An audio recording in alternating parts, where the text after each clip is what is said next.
வணக்கம்.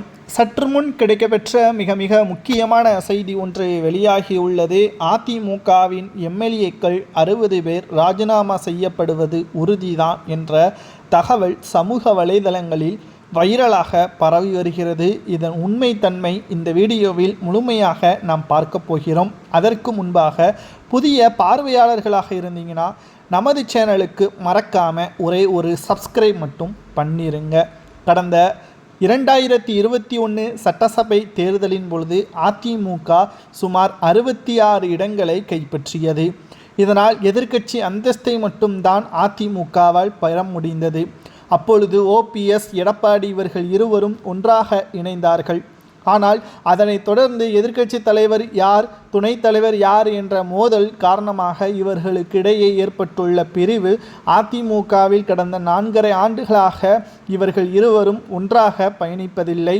கட்சியிலிருந்தும் ஓபிஎஸ் நீக்கப்பட்டார் என்று எடப்பாடி அறிவித்தார். பொதுச் செயலாளராக பதவியேற்றார். பொதுக்குழுவில் தன்பட்ட பல தீர்மானங்களையும் எடப்பாடி பழனிசாமி அவர்கள் ஓபிஎஸ்ஸிற்கு எதிராக மாற்றியமைத்தார் என்ற பல்வேறு தகவல்களும் தெரிய வந்துள்ளது.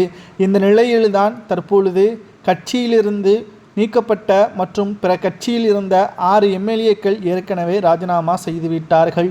தற்பொழுது இருக்கக்கூடிய 60 எம்எல்ஏக்கள் 2026 சட்டசபை தேர்தலில் நிச்சயம் மிகப்பெரிய தோல்வியை தழுவார்கள். தென் மாவட்டங்களிலும் வட மாவட்டங்களிலும் நிச்சயமாக அதிமுகவின் வேட்பாளர்கள் தற்பொழுது இருக்கக்கூடியவர்கள் களமிறக்கப்பட்டால் தோல்வி மட்டும்தான் உறுதி என்ற தகவல் தான் சமூக வலைதளங்களில் வைரலாக பரவி வருகிறது.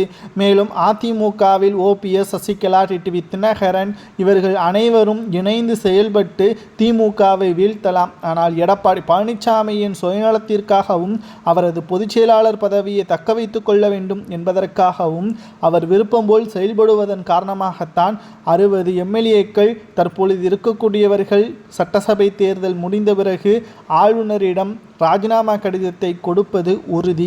அதனைத் தொடர்ந்து மீண்டும் அவர்கள் தேர்தலில் வெற்றி பெற முடியாது.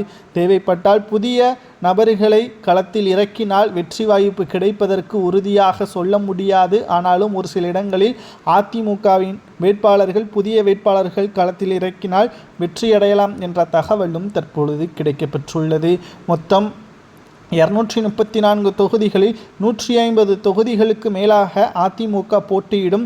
அதில் சுமார் 5 தொகுதிகள் மட்டும்தான் வெற்றியடையும் என்ற தகவலும் சமூக வலைதளங்களில் வைரலாக பரவி வருகிறது. 60 எம்எல்ஏக்கள் ராஜினாமா செய்யப்படுவது சரியா தவறா என்பதை கமெண்டில் கூறுங்கள்.